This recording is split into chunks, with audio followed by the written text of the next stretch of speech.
नमस्कार दोस्तों, अगर आप भी चाहते हैं सिविल कोर्ट में रहकर अपने जीवन को सफल बनाना, तो आप लोगों के लिए एक बहुत ही शानदार वैकेंसी निकल के आ चुकी है। ये वैकेंसी है दोस्तों, एक पियून के पदों पे निकाला गया है, यानी चपरासी के पदों पे निकाला गया है। और सिर्फ इसमें योग्यता जो है दोस्तों, सिर्फ 10वीं पास मांगा गया है और बिना परीक्षा सीधी आपके यहाँ पे होने वाली है। अभी हम आपको बताएंगे कि इसका आवेदन किस तरह करना है और इसमें कौन लोग इसका आवेदन कर सकता है। पूरी जानकारी इस वीडियो में बताएंगे। इसके लिए सबसे पहले अपने कंप्यूटर के स्क्रीन पर चलो, पूरा प्रोसेस आप लोगों को बताते हैं। तो दोस्तों, आप देख पा रहे होंगे यहाँ पे कि मेरे सामने यहाँ पे व्यवहार न्यायालय रांची का एक जो ऑफिशियल नोटिफिकेशन था, वो मेरे सामने यहाँ पे आ चुका है। इस पूरी जानकारी को हम अभी आपको कवर करके बताते हैं और प्लस में हम आपको ये भी बताएंगे कि इसका आवेदन किस तरह करेंगे और इसका जो फॉर्म है वो आप किस तरह डाउनलोड करेंगे। ये सब मैं वीडियो के लास्ट में बताऊँगा। उससे पहले मैं आपको इसकी पूरी जानकारी बता देता हूँ। इसमें व्यवहार न्यायालय रांची में रिक्त पदों पर सीधी नियुक्ति हेतु उम्मीदवारों को विहित पत्र में स्वलिखित आदेश आमंत्रित किए जाते हैं, ठीक ना। इसमें बिना परीक्षा सीधी भर्ती यहाँ पे लिखा हुआ है दोस्तों, ठीक ना। फिर रिक्तियों की विवरण निम्नांकित है, ठीक ना। फिर कह रहा है व्यवहार न्यायालय रांची स्थापना शाखा में इसमें वैकेंसी निकाला गया है, ठीक ना। यहाँ पे नीचे आएंगे दोस्तों, यहाँ पे बताया गया है कि व्यवहार न्यायालय रांची स्थापना शाखा में रिक्त पदों की संख्या यहाँ पे है। तो पद का नाम है दोस्तों, पद का नाम यहाँ पे पियून और या फिर आदेशपाल जो भी कहा जाता है, पियून या फिर आदेशपाल, इस दोनों का वैकेंसी आया है। ये दोनों नाम एक ही है। इस वैकेंसी के अंतर्गत दोस्तों इसमें बताया गया है कि सामान्य वर्ग के लिए 9 को पोस्ट है, अनुसूचित जाति के लिए 1 पोस्ट है, अनुसूचित जनजाति के लिए 8 पोस्ट है, पिछड़ा वर्ग के लिए एक भी पोस्ट नहीं है इसमें, अत्यंत पिछड़ा वर्ग के लिए 2 पोस्ट है और आर्थिक रूप से कमज़ोर वर्ग के लिए यानी ईडब्ल्यूएस के लिए 2 पोस्ट रखा गया है। और कुल पद इसमें जो है दोस्तों 22 पद इसमें रहने वाला है। इसमें सिर्फ इस वाले वैकेंसी में, ठीक ना, इसमें सिर्फ जो पियून आदेशपाल का वैकेंसी में सिर्फ 22 पद रहने वाला है। नीचे भी और वैकेंसी है, उसके बारे में बताते हैं। यहाँ पे दोस्तों एक और वैकेंसी है जिसका पद का नाम है दोस्तों पियून या फिर आदेशपाल। इनके लिए भी हम सॉरी, ये जो वैकेंसी है इसमें बताया गया है कि इनका वेतन कितना मिलेगा और योग्यता क्या होगा और इसका जो भर्ती का तरीका किस तरह होगा, ठीक ना। यहाँ बताया गया है कि इस जो भर्ती है, ये भर्ती के अंतर्गत आपको जो वेतन है दोस्तों, यानी सैलरी आपको 18,000 से लेके 56,900 के बीच में आपको सैलरी देखने को मिलेगा। यानी लेवल 1 का आपको सैलरी देखने को मिलेगा, जो कि आप लोगों के लिए अच्छा खासा इसमें रहने वाला वेतन यानी सैलरी आपको अच्छा खासा मिलेगा। फिर इसमें शैक्षणिक योग्यता के बारे में बताया गया है दोस्तों कि अगर आपने 10वीं पास कर लिया हुआ है यानी या फिर उत्तीर्ण या फिर समकक्ष, ठीक ना, और उसके आसपास में है, तो आप इसके लिए फॉर्म भर सकते हैं। इसकी और 8वीं या फिर 9वीं पास है तो आप इसके लिए फॉर्म भर सकते हैं। फिर बताया गया है दोस्तों कि इसका जो भर्ती का जो तरीका है, इसमें बताया गया है कि स्क्रीनिंग टेस्ट और साक्षात्कार, मतलब कि आप ये जो वैकेंसी है ज्वाइन करने जाएंगे तो सबसे पहले आपका सिर्फ इंटरव्यू होगा। उसके बाद में सिर्फ आपका काम देखा जाए कि आप किस तरह काम कर रहे हैं और इसके आधार पे आप लोगों का सिलेक्शन इसमें होगा, ठीक है। यहाँ पे नीचे आएंगे दोस्तों, यहाँ बताया गया है कि 4 नंबर में कि उम्मीदवार भारत का नागरिक है और मानसिक रूप से स्वस्थ हो और नैतिक चरित्र अच्छा हो और आपराधिक आचरण वाले किसी मामले में अवांछित या सजा युक्त न हो और विवाहित होने की स्थिति में उसका एक से अधिक जीवित पत्नी या फिर पति का हो, ठीक ना। कहने का मतलब है दोस्तों कि आपका जो है, आपका जो चरित्र है वो अच्छा होना चाहिए और भारत का नागरिक होना चाहिए और आपका चरित्र प्रमाण पत्र आपके पास होना चाहिए और प्लस में आपके ऊपर किसी भी प्रकार का आपराधिक मामला या फिर केस नहीं होना चाहिए। फिर यहाँ पे 5 नंबर बताया गया है दोस्तों कि अनुसूचित जाति और जनजाति, पिछड़ा वर्ग और अत्यंत पिछड़ा वर्ग या फिर दिव्यांग के लिए एवं आर्थिक रूप से कमजोर वर्ग के लिए ईडब्ल्यूएस हेतु झारखंड सरकार द्वारा मान्यता मान्य एवं निर्धारित अध्ययन आरक्षण नियम लागू होंगे, ठीक ना। यहाँ पे आपका आरक्षण इसमें मिल सकता है, ठीक ना। फिर यहाँ पे 6 नाम बताया गया है दोस्तों कि सरकारी नियमानुसार पद आरक्षित है। महिला, दिव्यांग, खेलकूद, छोटा कोटा के संदर्भ में नियमानुसार क्षैतिज और आरक्षण का लाभ मान्य होगा। इसमें इसमें आप लोगों को अच्छा खासा मान्य देखने को मिलेगा, ठीक ना। यहाँ पे बताया गया है दोस्तों कि 7 नंबर में कि उपयुक्त पदों पर उम्मीदवारों के उम्र सीमा 1/8/2025 को कम से कम 18 वर्ष की आपकी होनी चाहिए। मतलब कि आपकी 1/8/2025 तक में आप 18 वर्ष के हो जाने चाहिए, ठीक है। सामान्य जाति के लिए अधिकतम जो है वो 35 वर्ष रखा गया है। पिछड़ा जाति या फिर अत्यंत पिछड़ी जाति के लिए अधिकतम 37 वर्ष रखा गया है, ठीक है ना।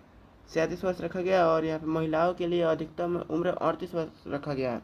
ज़्यादातर मतलब कि ज़्यादातर आपका इतना होना चाहिए, कम से कम अगर आप 18 साल के हैं तब इसके लिए फॉर्म भर सकते हैं, और ज़्यादा से ज़्यादा आप 37 साल के हैं या फिर 38 साल के हैं तब इसका फॉर्म भर सकते हैं। और तो और दोस्तों, अगर आप अनुसूचित जाति से अगर आप आते हैं, ठीक ना, और आप अनुसूचित जाति से आते हैं तो आपके लिए, और या फिर पुरुष से हो या फिर महिला, उनके लिए 40 वर्ष तक मान्य होगा, ठीक ना। उम्मीदवारों की उम्र सीमा आरक्षण की सुविधा झारखंड सरकार द्वारा निहित नियमावली अनुसार शर्त मान्य होगी, ठीक ना। इसमें आप इसमें आरक्षण में देखने को मिलेगा, छोटी जाति के लिए आरक्षण इसमें दिया गया है। यहाँ पे बताया गया है दोस्तों। 8 नंबर में आपको बताते हैं कि अपनी उम्र, शैक्षणिक तथा वांछित योग्यता से संबंधित प्रमाण पत्र में स्व-अभिप्रमाणित एवं आरक्षित वर्ग के लिए आरक्षण प्रमाण पत्र होना चाहिए, ठीक ना। आपके पास आरक्षण प्रमाण पत्र होना चाहिए। जिसकी आप EWS है तो EWS का एक सर्टिफिकेट होना चाहिए आपके पास, ठीक ना।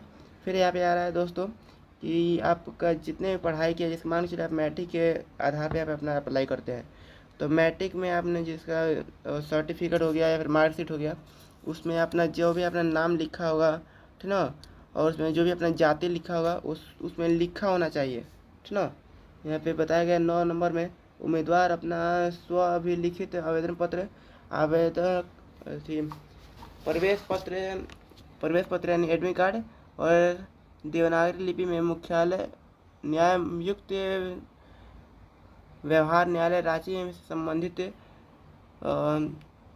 इतना तक करते हुए विहित प्राधिकार ऑर्थो हस्ताक्षरित के कार्यालय में, मतलब ये जो है, ये जो महाशय हैं, इनके कार्यालय में 20/7/2026 तक इनके कार्यालय में ये जो है फॉर्म पहुंच जाना चाहिए। और ये भी बताया गया दोस्तों आप इसको किस तरह भेज पाएंगे। यहाँ बताया गया कि आप इसको डाक के माध्यम से या फिर स्पीड पोस्ट के माध्यम से यहाँ पे आप इसको जमा कर सकते हैं और इसको भेज सकते हैं, ठीक ना। यहाँ बताया गया उसके उपरांत वाले जो भी फॉर्म है वो यहाँ पे नहीं लिए जाएंगे, मतलब कि 20/7 के बाद में जितने भी फॉर्म आएंगे उनको नहीं लेंगे वो, ठीक ना। यहाँ पे बताया गया है दोस्तों कि 10 नंबर में आवेदक या फिर आवेदन प्राप्त 3 अध्ययन पासपोर्ट साइज का फोटोग्राफ संलग्न करेंगे, ठीक ना, जिसमें एक प्रवेश पत्र दूसरा प्रवेश पत्र पर सटा रहना चाहिए, ठीक ना। फिर यहाँ पे तीसरा रिक्त होना चाहिए और स्व पता लिखा होना चाहिए, ठीक ना। और 11 नंबर में दोस्तों इसमें बताया गया है कि लिफाफा जो है 25 है, इससे मतलब नहीं है दोस्तों, 25 सेंटीमीटर इसमें लिखा गया ना, उससे मतलब नहीं है।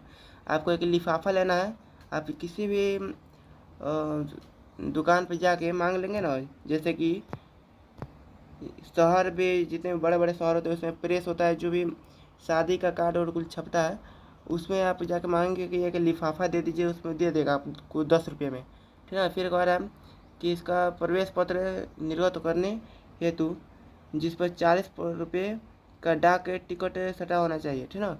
आवेदक पत्र के संलग्न होना चाहिए, ठीक है। मतलब कि दोस्तों इसमें बताया गया ये 10 नंबर में कि आपको इसमें 3 गो फोटो इसमें आपको वहाँ पे देना है, जिसमें से 2 गो फोटो तो यहाँ पे भी आपको अभी इसमें साटना होगा।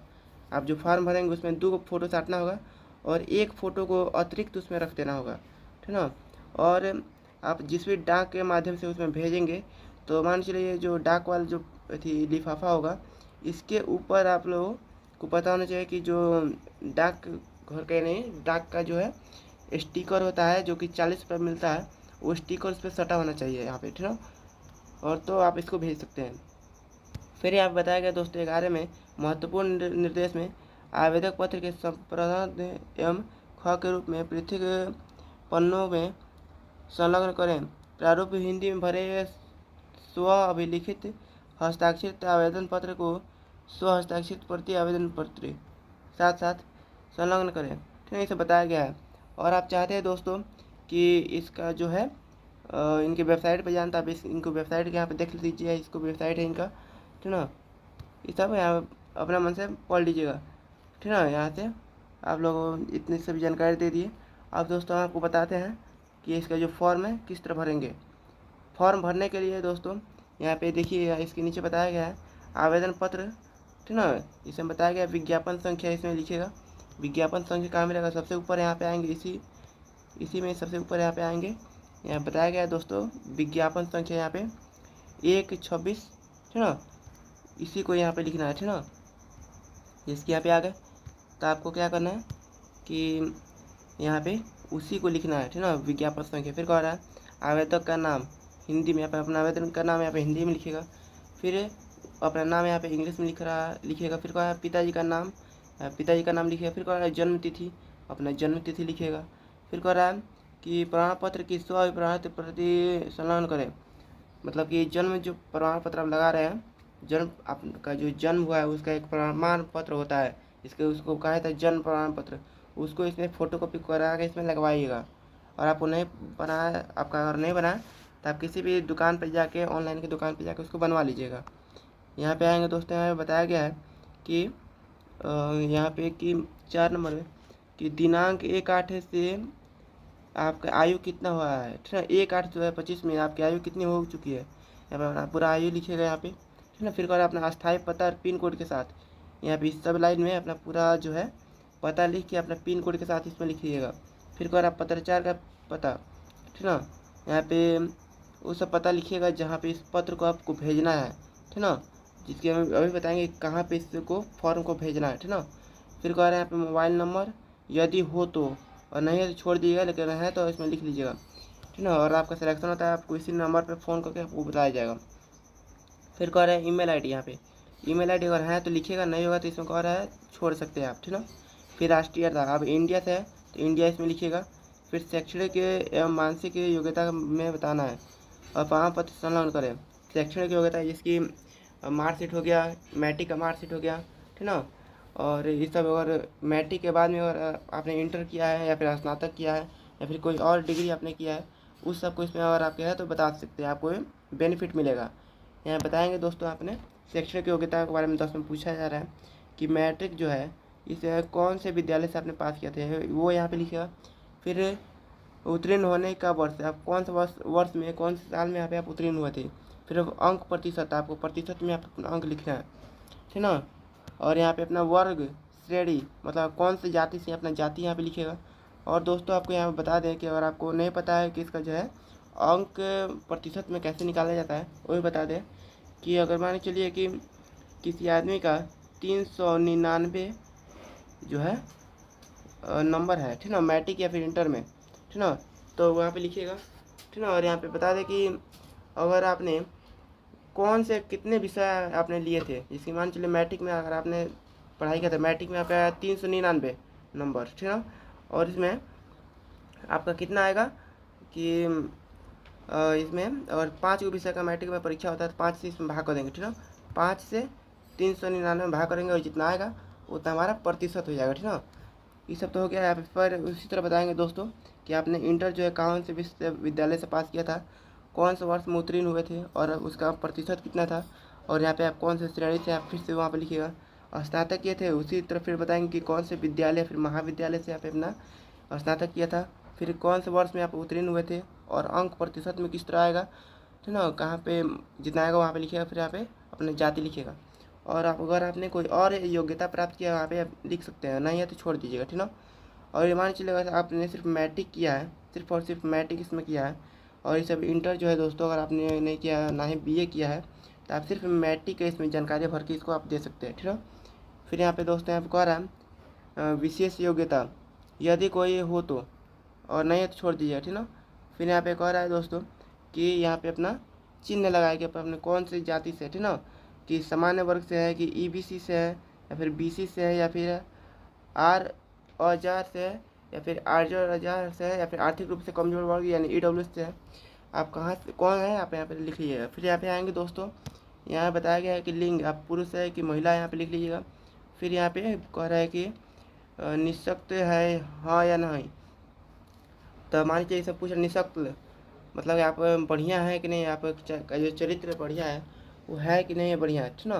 तो यहाँ पे अपना बताइएगा हाँ, तो यहाँ पे हाँ लिख लीजिएगा यहाँ पे, ठीक ना। यहाँ पे 15 नंबर में आते हैं दोस्तों, इसमें कह रहा है कि क्या वर्तमान में आपने किसी सरकारी संस्थान या फिर निगम में कार्य किया है, हाँ ना। अगर आपको आपने किया है तो लिखिएगा हाँ, और नहीं किया है तो यहाँ पे लिखिएगा ना, ठीक ना। आया समझ में। फिर यहाँ पे हम नीचे आएंगे दोस्तों, यहाँ पे फिर से बताएंगे, ठीक ना। यहाँ पे ऊपर देख लें पहले एक चीज़ और, ठीक ना, हो गया। यहाँ पे फिर से आएंगे दोस्तों, यहाँ बताया गया है कि विभाग संस्थान का नाम, और मतलब कि जिस संस्थान में आपने काम किया होगा यहाँ पे लिखिएगा, ठीक ना। फिर धारित पद का नाम, आपने कौन से पद पर काम किया था और कब से कब तक आप उसमें काम किए थे, और नहीं है ये सब तो आप इसको जो है छोड़ सकते हैं आप इसको, ठीक ना। यहाँ पे नीचे आएंगे दोस्तों, यहाँ पे घोषणा पत्र में बताया गया है कि मैं प्रमाणित करता हूँ या फिर करती हूँ कि आवेदन में मेरे द्वारा दी गई सभी जानकारी विश्वास के अनुसार सही है, ठीक है। यह भी प्रमाणित किया जाता है कि मेरे विरुद्ध कोई आपराधिक मामला लंबित नहीं है और न मुझे किसी न्यायालय द्वारा दंडित किया गया है, ठीक है, और न ही किसी नैतिक भ्रष्टाचार, ठीक ना, से संबंधित किसी वादे में संलग्नित किया गया है, ठीक ना। इसमें बताया गया है सब सभी जानकारी बढ़िया से भर लीजिएगा आप, ठीक ना। फिर आप बताएंगे दोस्तों कि आप कौन से दिनांक को इस फॉर्म को भर रहे हैं और कौन से दिनांक को इसको भेज रहे हैं, ठीक है। फिर कह रहे हैं यहाँ पे स्थान, आप कौन से स्थान से यहाँ पे लिखिएगा। फिर आवेदक का यहाँ पे कह रहा है हस्ताक्षर, यहाँ पे अपना साइन कर दीजिएगा, ठीक ना। और आप अब देखेंगे दोस्तों ये फॉर्म भरा दिया है, यहाँ पे एक और नीचे फॉर्म है, ठीक है। तो आपको बता दें कि यहाँ पे इसका 2 पेज का नहीं तो कम से कम 3 पेज का इसमें आपको फॉर्म देखने को मिलेगा, ठीक ना। तीसरा वाला जो फॉर्म है हम बताते हैं आपको कि इसमें बताया गया, यहाँ पे अपना फ़ोटो चिपकाइएगा, ठीक ना। एक फ़ोटो को उसी तरह फिर रख दीजिएगा, फिर एक फ़ोटो और रख दीजिएगा, मतलब कि 3 फ़ोटो की यहाँ पे चिपकाइएगा और 2 फ़ोटो इस तरह रख दीजिएगा। फिर कह रहा है कि यहाँ पे अभ्यर्थी द्वारा भरा जाएगा, यहाँ पे, ठीक ना। यहाँ पे जो है अभ्यर्थी द्वारा भर जाएगा। यहाँ पे कह रहा है दोस्तों कि आवेदक का नाम है, अपना आवेदन का नाम लिखिएगा। फिर कह रहा है पिता का या फिर पति का नाम लिखिए। तो दोस्तों आपको क्या करना है, पत्राचार का जो पता है यहाँ पे सब अपना लिख लीजिएगा। फिर कह रहा है साक्षात्कार का जो स्थान जो केंद्र है उस सब कार्यालय द्वारा भरा जाएगा, इसमें पे लिखा गया है, इसलिए यहाँ पे कुछ भी मत लिखिएगा। फिर कह रहा है साक्षात्कार की तिथि, यहाँ पे अपना जो तिथि है वो भी नहीं लिखिएगा यहाँ, क्योंकि यहाँ पे लिखा है कार्यालय द्वारा भरा जाएगा, यहाँ पे इसको मत भरिएगा।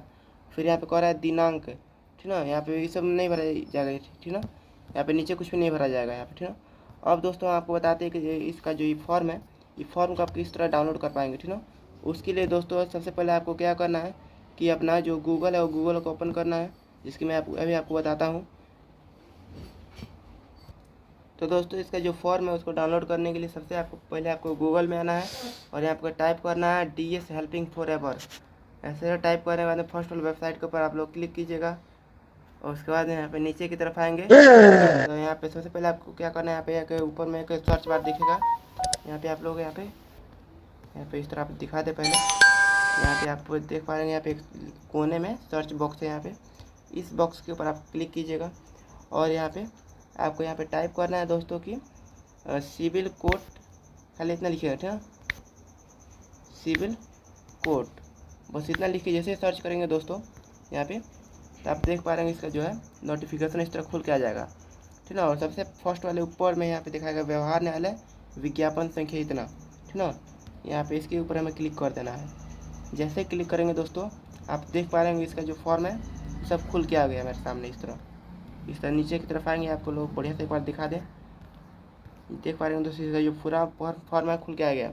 अब इसको डाउनलोड कैसे करेंगे, सबसे पहले आपको बता दें कि कोने में एक 3 डॉट आपको देखने को मिलेगा, इसके ऊपर आप लोग क्लिक कीजिएगा यहाँ पे, और उसके बाद यहाँ पे एक तीर का आइकन देखने को मिलेगा, ठीक ना। इसके ऊपर आप क्लिक करेंगे तो आप देख पा रहे हैं दोस्तों मेरा यहाँ पे डाउनलोड हो गया है, ठीक ना, मेरा डाउनलोड हो गया।